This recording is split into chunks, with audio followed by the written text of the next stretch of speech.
Hello बच्चों, कैसे हो आप? सबको मेरी प्यार भरी नमस्कार। और आज मैं कहानी लेखन के ही टॉपिक को और आगे लेकर चल रही हूँ। और कल मैंने जो वीडियो बनाया था उसमें मैंने बताया था कि कहानी लेखन में किन किन बातों का ध्यान रखना चाहिए, है ना। तो आपने देखा, उसे समझा, सभी पॉइंट्स को अच्छे से दोहराया होगा। तो आज मैं आपको एक कहानी लेकर बताऊंगी कि उस कहानी लेखन को एक कहानी में कैसे ढाला जाता है, किन किन बातों का ध्यान रखते हुए हम कहानी को कैसे क्रिएट कर सकते हैं, यानी रचना कैसे कर सकते हैं कहानी की, वो आज हम बात करेंगे। तो आज उसमें मैंने पॉइंट्स बताए थे कि रूपरेखा पर भी आधारित हो सकती है कहानी, चित्र वर्णन पर भी हो सकती है, चित्र दिखाया जा सकता है, उसको देख के कहानी बनाई जा सकती है, या फिर कुछ भी जो भी पॉइंट्स है उसको ध्यान में रखकर बनाया जाता है। आज मैंने आपको रूपरेखा पर आधारित कहानी बताऊंगी, तो आप ध्यान से सुने। आज मैंने रूपरेखा इस तरह से दी है। रूपरेखा के आधार पर लगभग 150 शब्दों की लघु कथा लिखी है ना। तो लघु कथा यानी कि 150 का मतलब है कि करीब करीब 1.5 पेज जो आपकी कॉपी का होता है, जो एग्ज़ाम शीट होती है या स्कूल की जो नोटबुक होती है, उसका करीब 1.5 पेज, एक पूरा और एक आधा, इतना करीब हो सकता है।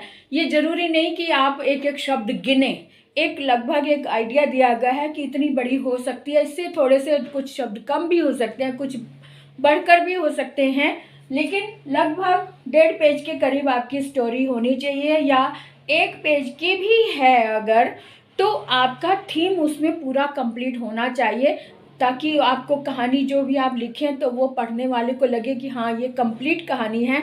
तो इस तरह का विचार अपने मन में ज़रूर रखें। तो आज मैं जो रूपरेखा लाई हूँ उसे पढ़ लेते हैं एक बार। रूपरेखा इस तरह से है। एक बार एक लड़के को छोटे छोटे पत्थर उछाल कर फेंकने की आदत होती है, जैसा कि होता है अक्सर, देखते होंगे आप भी कि बच्चों को यूं ही आदत है, ये पत्थर उठाया निशाना मार देते हैं बिना मतलब में। तो वही बात बताइए कि बुरी आदत होती है। एक बार उसका फेंका हुआ पत्थर किसी को लग जाता है, और अब आगे मैंने खाली जगह दी है डैश डैश, और यहाँ वह बचने के लिए डैश डैश, जंगल में उसे एक डैश डैश, और वह डैश डैश, साधु उसे डैश डैश। अब यहाँ पर इतनी बातें आपको पता चल गई कि एक छोटा बच्चा है, यानी 10-11 साल का बच्चा है, जिसे पत्थर फेंकने की आदत है, उछालने की, और उसके बाद उसका फेंका पत्थर जब किसी को लग जाता है तब क्या होता है, और वह बचने के लिए नेचुरल है कि भागेगा, छुपेगा, इधर उधर जाएगा। और जंगल की बात आ गई, यानी कि वो बियाबान जगह में पहुंच जाता है जो जंगल है, और वहां पर उसे, अब यहाँ पर साधु की भी बात आ गई, तो आपको आइडिया लग गया होगा कि यहाँ पे क्या क्या है, पात्र क्या है। एक बच्चा जो भाग रहा है बचने के लिए, जंगल की ओर चला गया, और दूसरा कि ये साधु की बात आ गई। इन बातों को ध्यान में रख कर आप इमेजिन करें, चित्र जो है अपने दिमाग में उभारें कि क्या कहानी हो सकती है। पहली बात तो ये कि इतने पोर्शन में जो कहानी आपके जहन में उभरती है, तो जितने भी बच्चे या विद्यार्थी या जो भी इसको देख रहे हैं, वो अपने अपने तरीके से अलग कहानी, डिफरेंट कहानी बनाने की कोशिश करें। और अगर आप स्कूल में पढ़ रहे हैं, स्कूल के विद्यार्थी हैं, तो आप अपनी सब्जेक्ट टीचर को कहानी लिख कर बताएं। जो मैं कहानी बताऊंगी, मैं भी आपको कहानी बताऊंगी, उस कहानी के अतिरिक्त आप अलग कहानी बनाइए। अगर एक क्लास में 40 बच्चे हैं तो 40 बच्चे 40 कहानी होनी चाहिए, यानी आप अपने दिमाग से अलग अलग इसकी स्टोरी बनाएंगे। तो ठीक है, तो मेरे दिमाग में जो कहानी है वो मैं पहले आपको बता देती हूँ कि एक लड़का जो छोटे छोटे पत्थर उछाल कर फेंकने की उसकी बुरी आदत होती है। एक बार उसका फेंका पत्थर किसी को लग जाता है, और उसके अड़ोस पड़ोस के जिसको पत्थर लगता है उसके आसपास के लोग इकट्ठा होकर उसके पीछे भागते हैं पकड़ने के लिए, और वह बचने के लिए बहुत दूर निकल जाता है और भागते भागते वो जंगल यानी बियाबान जगह में पहुंच जाता है और जंगल में उसे एक कुटिया नजर आती है और वह उस कुटिया में जाकर छुप जाता है। ठीक है, अब यहाँ तक तो लाइन क्लियर हो गई। अब उसके बाद जो है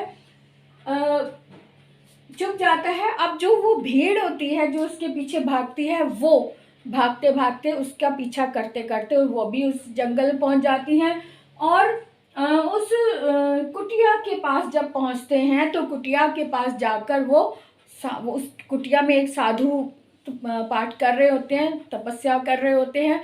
तो उस साधु से पूछते हैं कि क्या एक बच्चे को आपने देखा है भागते हुए?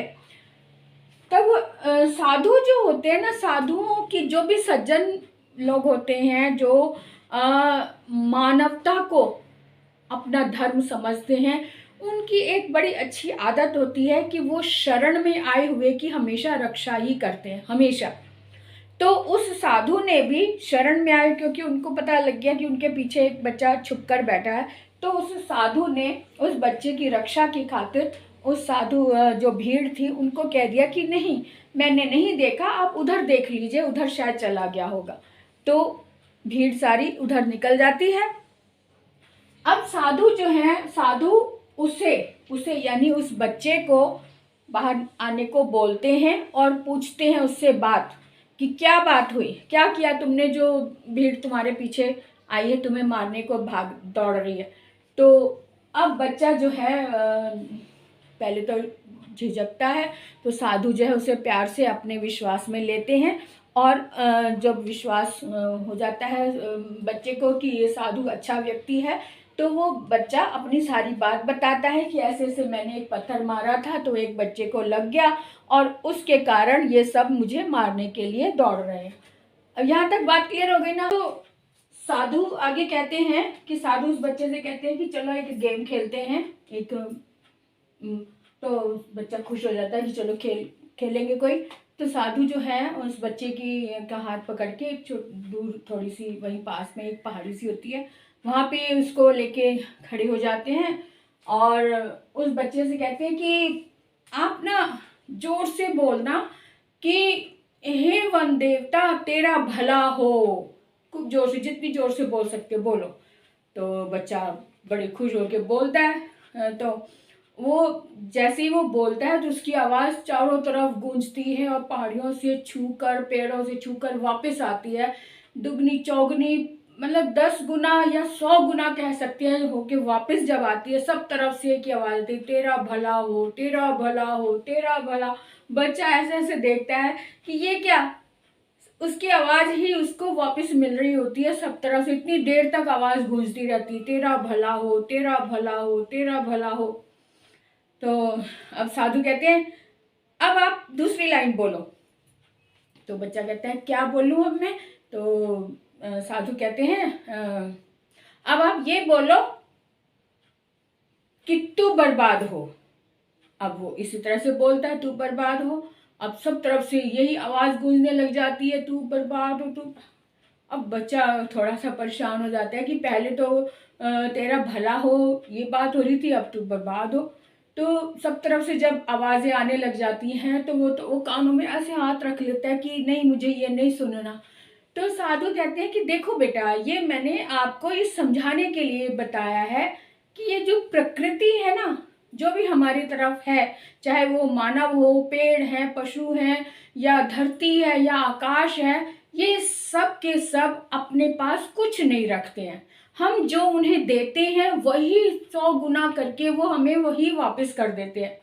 तो हमेशा इस बात का ध्यान रखो कि हम जो दूसरों के लिए करते हैं हमें ही वही चीज़ हमें वापस मिलती है। अब देखो, पहले आपने कहा कि तेरा भला हो, तो सब तरफ से उन्होंने इतनी सारी दुआएं आपको वापस कर दी, तेरा भला हो, तेरा भला हो, है ना, कितना अच्छा लगा। यही बात आपने बर्बाद की कही तो तब भी वही बात। तो हमने जो कहा हमारी ही तो चीज़ हमें वापस मिली ना।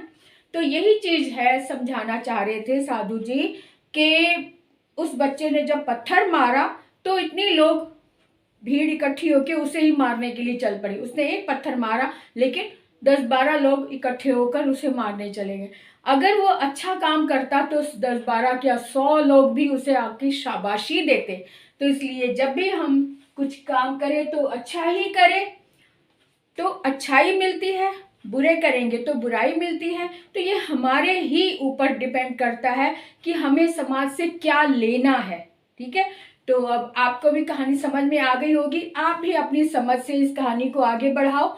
इस कहानी के अतिरिक्त जो मैंने सुनाई है, इसके अतिरिक्त आप अपनी तरफ से, अपनी समझ से इस कहानी को और नया मोड़ दो और अपनी सब्जेक्ट टीचर को दिखाओ, वो आपका करेक्शन भी कर देगी। लिखने से घबराना नहीं, गलतियां होती है कोई बात नहीं, होने दो, लेकिन अपनी बात मन की जो है वो जरूर करो, एक क्रिएट जरूर करो। एक कहानी आपको एक समझ आ जाएगी जब अगर आप एक कहानी लिखेंगे, चाहे वो टूटे फूटे शब्दों में ही, चाहे गलतियां ही हो, लेकिन आपकी बात जब पेपर पे लिखी जाएगी आप खुद ही खुश हो जाएंगे। आपको लगेगा अरे ये मैंने लिखा, एक बार करके तो देखो, बहुत मजा आएगा।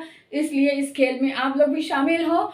तो जिन्होंने सब्सक्राइब नहीं किया, सब्सक्राइब जरूर कर दें, बेल आइकन पर जरूर जाएं, ऑल को टच करें ताकि हर नोटिफिकेशन आप तक पहुंचे। और अगले वीडियो तक के लिए बाय बाय।